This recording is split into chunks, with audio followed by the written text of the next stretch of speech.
নমস্কার বন্ধুরা, গপ্পহাট বাই শ্রীতে আপনাদের স্বাগত। বাংলা সাহিত্যের আনাচে কানাচে ছড়িয়ে আছে নানান মণিমুক্ত।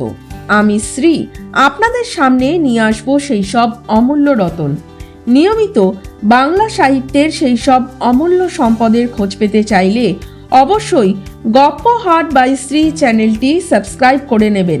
একই সাথে পাশের বেল আইকনটি ক্লিক করতে ভুলবেন না যেন। এর ফলে নতুন গল্প আসলে সাথে সাথেই নোটিফিকেশন পেয়ে যাবেন আপনারা। শুরু হচ্ছে আজকের গল্প, প্রখ্যাত সাহিত্যিক হেমেন্দ্র কুমার রায় রচিত ভূতের রাজা। গল্পটি নেওয়া হয়েছে দ্বীপ প্রকাশনের অখণ্ড কিশোর ভৌতিক সমগ্র থেকে। সরকারি কাজে বিদেশে থাকি, ছুটি নিয়ে দেশে ফিরছি।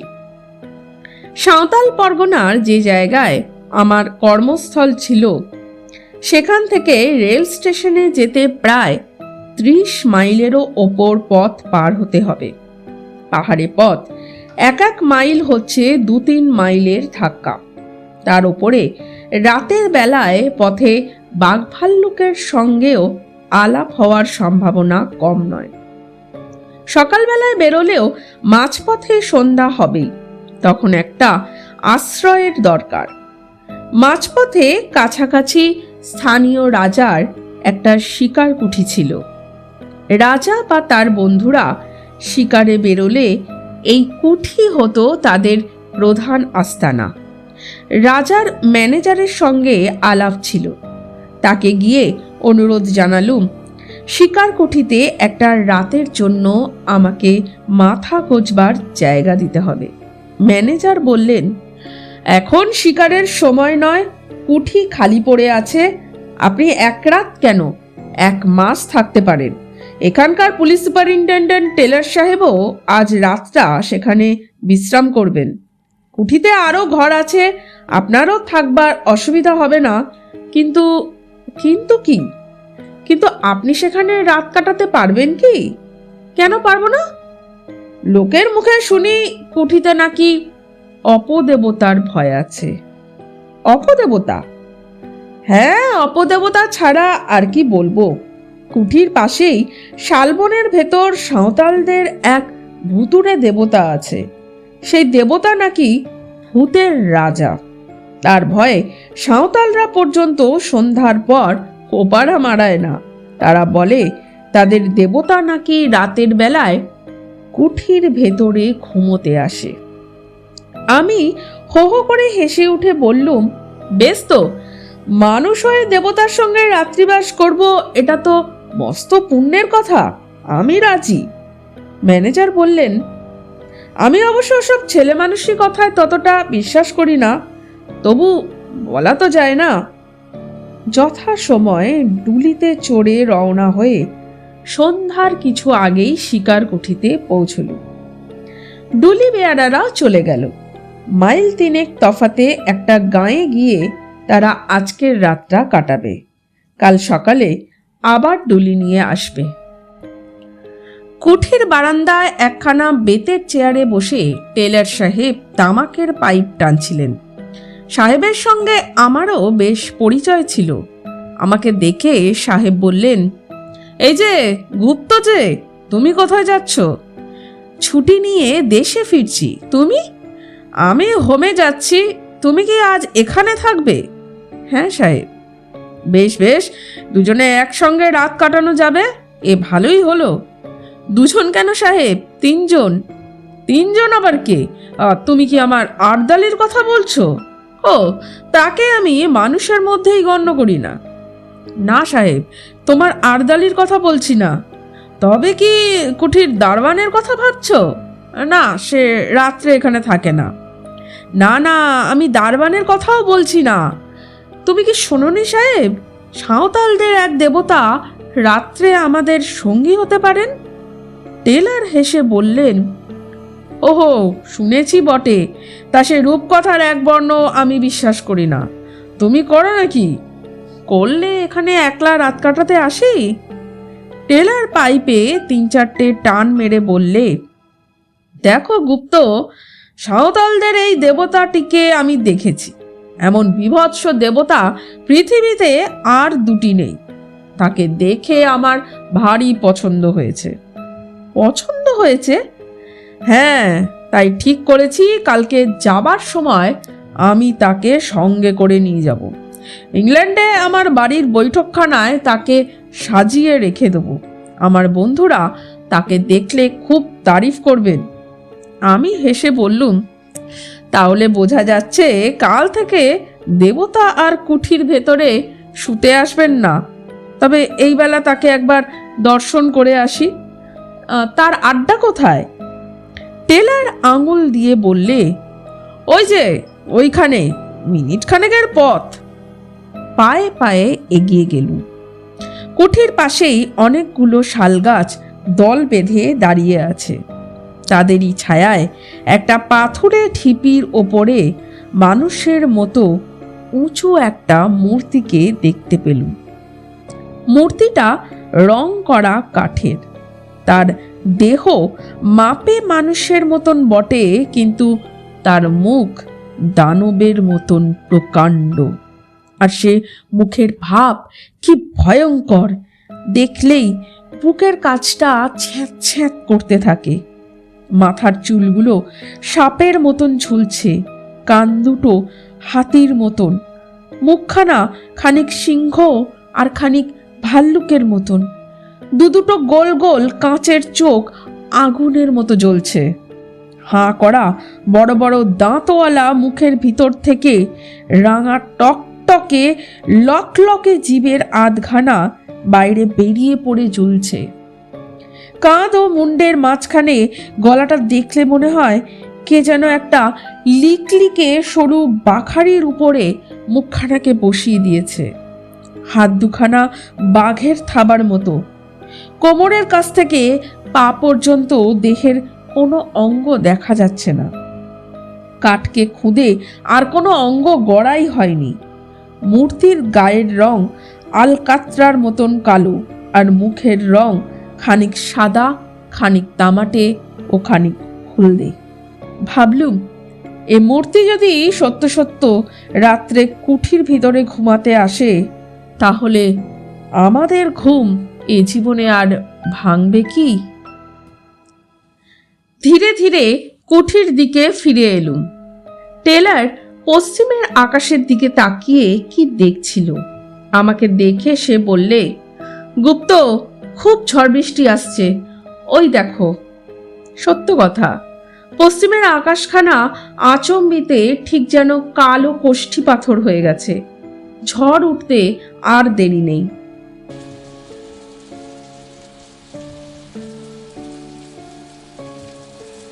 ঝড় এসে সমস্ত অরণ্যকে জাগিয়ে দিয়ে গেছে। এখন বৃষ্টি পড়ছে মুষলধারে। অনেক রাত। টেলারের নিমন্ত্রণ নিয়ে তার সঙ্গে গল্প করতে করতে অনেকক্ষণ আগে ডিনার খেয়েছি। এখন টেলার তার ঘরে হয়তো দিব্যি আরামে নিদ্রা দিচ্ছে, কিন্তু আমার চোখে ঘুম নেই। ভূতট্রুত কিছু মানি না, তবু কেন জানি না মনটা কেমন খুঁতখুত করছে। রাজার সেই ম্যানেজারের কথাগুলো আর সাঁওতালি দেবতার সেই ভয়ানক মুখখানা মনের ভেতর দিয়ে ক্রমাগত আনাগোনা করছে। যত তাদের ভুলবার চেষ্টা করি আজেবাজে নানান কথা ভেবে, তত তারা মনের উপরে চেপে বসে, নরম মাটির উপরে ভারী পায়ের দাগের মতো।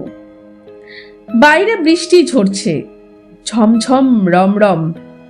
মাঝে মাঝে ঝোড়ো দমকা হাওয়া হাহা হাহা করে উঠছে, যেন কোনো আহত আত্মার কান্না। চারিদিক থেকে বনের গাছপালাগুলো মরমর মরমর করে যেন কোনো শত্রুকে অভিশাপ দিচ্ছে। তারই ভেতর থেকে একবার শুনলুম বাঘের গর্জন। হঠাৎ আমার ঘরের দরজার উপর দুমদুম করে আঘাত হলো। ধর্মর করে আমি বিছানার উপরে উঠে বসলুম। সে কি আসছে? সে কি আসছে? দরজার উপর আর কোনো আঘাত হলো না। ঝোড়ো হাওয়ার ঝাপটায় দরজা নড়ে উঠেছে নিশ্চয়ই। নিজের কাপুরুষতার জন্য মনে মনে নিজেই লজ্জিত হয়ে আবার শুয়ে পড়বার চেষ্টা করছি, এমন সময় বাহির থেকে ক্ষণক্ষণে ঝাঁঝালো গলায় গান শুনলুম, লোগবুরুধির কসিনিন ঘন্টা বাড়ি মা কাওয়ার। এ তো সাঁওতালি ভাষা, নিশ্চয়ই কোনো সাঁওতাল গান গাইছে। কিন্তু এত রাত্রে এমন ঝড় বাদলে এই হিংস্র জন্তু ভরা গভীর অরণ্যের মধ্যে কে সাঁওতাল মনের আনন্দে শখ করে গান গাইতে আসবে? আবার দরজার উপরে ঘন ঘন আঘাত হলো, এবার আরো জোরে।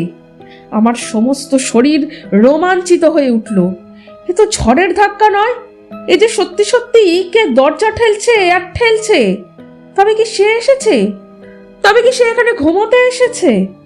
আবার গান শুনলুম, এবারে আমার খুব কাছে, একেবারে কুঠি বারান্দার উপর, সেই তীব্র ক্ষণক্ষণে গলার গান, লোগো বুড়ু ধিকো সিনিন ঘন্টা বাড়ি মা কাওয়ার। হঠাৎ উল্টো বিপদ। কুঠির ভিতর দিককার দরজায় ঘন ঘন আঘাত।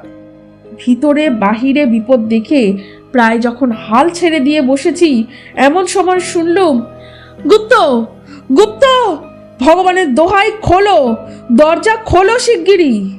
এ তো টেলারের গলা। বাঁচলুম। তাড়াতাড়ি উঠে দরজা খুলে দিলুম। টেলার হুড়মুড় করে ঘরের ভিতর ঢুকে পড়ল। তার চোখ মুখ পাগলের মতো, তার হাতে বন্দুক। আমি তাকে দুহাতে চেপে ধরে বললুম, মিস্টার টেলার, হয়েছে কি? এত রাত্রে কি দরকার তোমার? টেলার দেওয়ালে ঠেসান দিয়ে দাঁড়িয়ে দাঁড়িয়ে বললে, গুপ্ত, আমার ঘরের দরজায় ক্রমাগত কে লাথি মারছে আর গান গাইছে। ওই ওই শোনো। দুমদুম করে আমার ঘরের দরজায় আবার দুবার প্রচণ্ড আঘাত হলো। সঙ্গে সঙ্গে সেই গান, লোগো বুড়ু ধীরকসিনিন ঘন্টা বাড়ি মা কাওয়ার।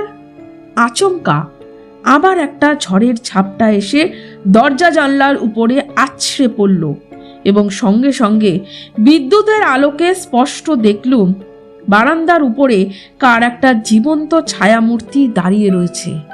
কেউ কেউ ও কি সেই যে প্রতি রাত্রে এখানে ঘুমোতে আসে? আমার মাথার চুলগুলো যেন খাড়া হয়ে উঠল। টেলারের বন্দুক দ্রুম করে গর্জে উঠল। সঙ্গে সঙ্গে ছায়ামূর্তিটা সাঁত করে বারান্দার এক পাশে আমাদের চোখের আড়ালে সরে গেল। টেলার চেঁচিয়ে উঠল, গুপ্ত, গুপ্ত, জানলা বন্ধ করে দাও, জানলা বন্ধ করে দাও। পা চলতে চাইছিল না, কিন্তু পাছে টেলার মনে করে বাঙালি কাপুরুষ, সেই ভয়ে নিজের সমস্ত দুর্বলতাকে দমন করে আমি জানলার পাল্লা দুটো আবার বন্ধ করে দিলুম। টেলার টলতে টলতে আমার বিছানার উপর বসে পড়ে বললে, গুপ্ত, কিছু মনে করো না, আমি আজ তোমার বিছানাতেই তোমার সঙ্গে রাত কাটাবো। বাইরে আবার কে গান গাইলে, লোগো বুড়ু ধীরকসিনিন ঘন্টা বাড়ি মা কাওয়ার।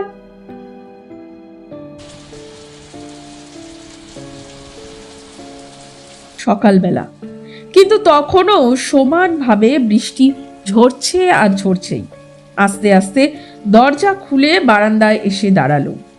সারা আকাশখানা যেন কালো মেঘের ঘেরাটোপ দিয়ে ঢাকা। সূর্যকে যেন আজ কোনো অন্ধকার রাহু গ্রাস করে ফেলেছে। যত দূর নজর চলে খালি দেখা যায় অগণ্য শ্যামল তরুর বিরাট সভা আর শৈলমালার গর্বোন্নত শিখর, এবং তারই ভিতরে এসে পড়েছে তীরের চকচকে ফলার মতো বৃষ্টির অশ্রান্ত ধারাগুলো। কোথাও পশু পক্ষী কীট পতঙ্গ বা কোনো জীবের চিহ্ন পর্যন্ত নেই। পথের উপর দিয়ে ক্রুদ্ধ জলস্রোত যেন কোনো অদৃশ্য শত্রুকে বেগে আক্রমণ করতে ছুটে চলেছে। হঠাৎ বারান্দার এক কোণে চোখ গেল। কাপড় মুড়ি দিয়ে কে একজন শুয়ে রয়েছে। কাছে গিয়ে ডাকলুম, এই, কে তুই? বার কয়েক ডাকাডাকির পর কাপড়ের ভিতর থেকে একখানা সাঁওতালি মুখ বেরোলো। কে তুই? আমি ঠাকুরের পূজারি। ঠাকুর? কে ঠাকুর? যিনি ওই শালবনে থাকেন। এখানে কি করছিস? ঠাকুর রোজ রাত্রে এখানে ঘুমোতে আসেন, তাই আমিও তার সঙ্গে সঙ্গে আসি। কাল রাত্রে তাহলে তুই দরজা ঠেলছিলি? আমিও ঠেলছিলাম, ঠাকুরও ঠেলছিলেন। আর গান গাইছিল কে? আমি। এমন সময় টেলরও ঘরের ভিতর থেকে বেরিয়ে এলো। তাকে সব কথা খুলে বলল। টেলর তো শুনেই মহা খাপ্পা। ঘুষি পাকিয়ে পুরুতের দিকে ছুটে যাওয়া মাত্র সে এক লাফে বারান্দার রেলিং টপকে বাইরে পড়ে বনের ভিতর অদৃশ্য হয়ে গেল। টেলর বললে, রাস্কেলকে ধরতে পারলে একবার দেখিয়ে দিতুম। ওফ, সারা রাত কি অশান্তিতেই কেটেছে। আমি বললুম, যাক, যা হবার তা তো হয়ে গেছেই। এখন আমাদের কি উপায় হবে? কুঠির দারবানও এলো না, ডুলি বিয়ারারাও এই দুর্যোগে বোধহয় আসবে না। আমরা যাব কেমন করে? টেলর বললে, আমাকে যেমন হোক আজ যেতে হবেই। বোম্বে যাবার টিকিট পর্যন্ত আমি কিনে ফেলেছি। উপায় থাকলে তোমাকেও আমি স্টেশন পর্যন্ত পৌঁছে দিতুম, কিন্তু আমার 2 সিটার গাড়ি, আমি, আমার আর্দালি, তুমি, তোমার চাকর আর তোমার মালপত্তর, অতটুকু গাড়িতে তো ধরবে না। কাজেই তোমাকে এখানে ফেলে রেখেই আমাকে যেতে হবে। আর্দালি! টেলরের আর্দালি এসে সেলাম করলে। টেলর বললে, আমার মালপত্তর গুছিয়ে নিয়ে গাড়িতে তোলো, তারপর শালবন থেকে সেই কাঠের পুতুলটা তুলে নিয়ে এসো। আমি বললুম, তুমি কি সত্যি সত্যি ওই পুতুলটা ইংল্যান্ডে নিয়ে যেতে চাও? টেলর বললে, নিশ্চয়ই, আমার যে কথা সেই কাজ। আবার রাত এলো। বৃষ্টি এখনো থামেনি। আমি এখনো কুঠিতে বন্দি হয়ে আছি। টেলর চলে গেছে এবং যাবার সময় সাঁওতালদের ভূতের রাজাকেও সঙ্গে করে নিয়ে গেছে। সে আর এই কুঠির ভিতরে ঘুমোতে আসবে না। চোখে ঘুম আসছিল না। একখানা ইংরেজি নভেল বার করে পড়তে বসলুম। ঘণ্টা দেড়েক পরে তন্দ্রার আবেশ এলো। আলোটা কমিয়ে দিয়ে শয়নের উপক্রম করছি, এমন সময় শুনলুম বাইরের সিঁড়ির উপরে আওয়াজ হলো, ঠক ঠক ঠক, ঠিক যেন কাঠের আওয়াজ। ঠক ঠক করতে করতে আওয়াজটা আমার ঘরের কাছ বরাবর এলো। তারপর দরজার উপরে শুনলুম ধাক্কার পর ধাক্কা। কি আপদ! টেলর তো পুতুলটাকে নিয়ে কোন সকালে বিদায় হয়েছে। এ আবার কে জ্বালাতে এলো? নিশ্চয়ই সে সাঁওতাল পুরুত বেটা। সে হতভাগা রোজ রাত্রে এইখানে আরাম করে ঘুমোয় আর চারিদিকে রটিয়ে দেয় কুঠির ভিতরে ভূতের রাজা শুতে আসেন। ধাক্কার জোর ক্রমেই বেড়ে চলল। একবার ভাবলুম দরজা খুলে পুরুতটাকে লাথি মেরে তাড়িয়ে দিই। তারপর মনে হলো সে কাজ ঠিক হবে না। এই দুর্যোগে বিজন জঙ্গলের ভিতরে রাত্রে একলা আমি এখানে আছি। যদি কোনো দুষ্টু লোক কুমতলবে এসে থাকে। বন্দুকটা নিয়ে দরজার কাছে গিয়ে দাঁড়ালুম। দরজার এক জায়গায় একটা ছেঁদা ছিল। বন্দুকের নলটা সেইখানে রেখে চেঁচিয়ে বললুম, কে আছো? চলে যাও, নইলে এখনই আমি বন্দুক ছুড়ব। কোনো জবাব নেই। দরজার উপরে ধাক্কাও থামল না। এখনো আমার কথা শোনো, নইলে। বাইরে বিশ্রী গলায় কে হাসতে লাগলো। হি হি হি হি হি হি হি হি হি। আমি বন্দুকের ঘোড়া টিপলুম। সঙ্গে সঙ্গে দরজার উপরে ধাক্কাও থেমে গেল। ঠক ঠক করে একটা আওয়াজ ঘরের কাছ থেকে দূরে সরে যেতে লাগলো। তারপর কুঠির সিঁড়ির উপরে শব্দ শুনলুম, ঠক ঠক ঠক। খানিক পরে অনেক দূর থেকে আবার সেই বিশ্রী হাসি শোনা গেল।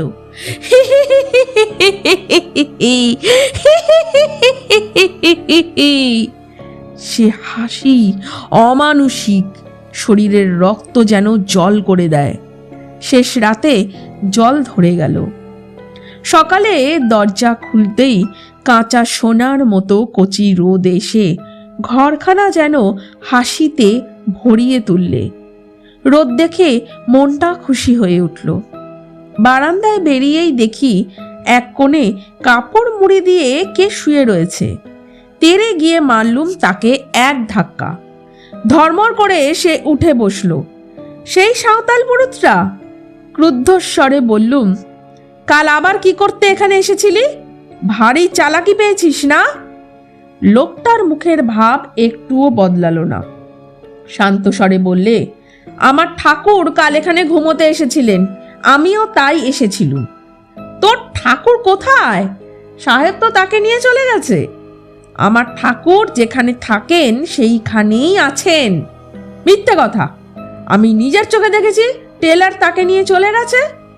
আমার ঠাকুর যেখানে থাকেন সেইখানেই আছেন।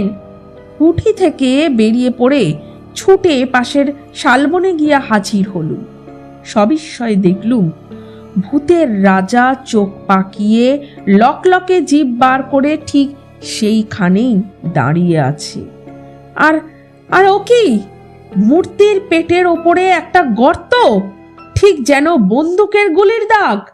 গর্তের চারপাশে রক্ত জমাট হয়ে আছে। মূর্তির আরো নানা জায়গাতেও রক্তের চিহ্ন। তবে কি আমার বন্দুকের গুলি? ভাবতে পারলুম না।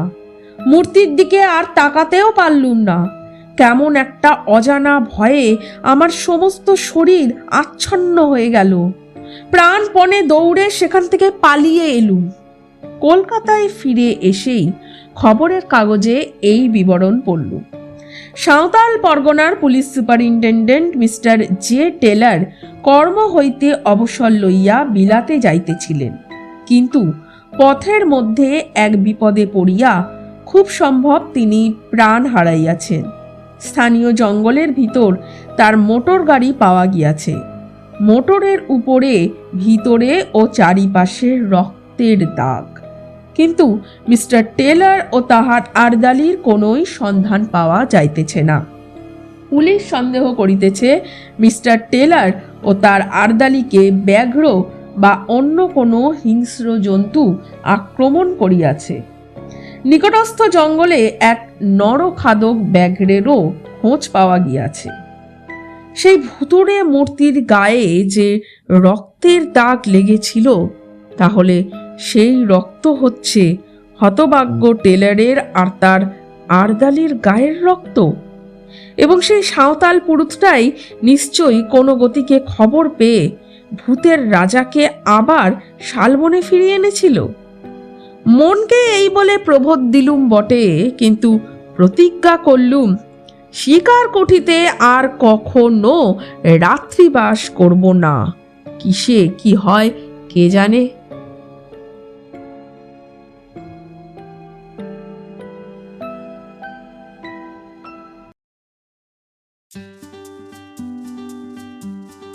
শেষ হলো আজকের গল্প হেমেন্দ্র কুমার রায়ের রচিত ভূতের রাজা।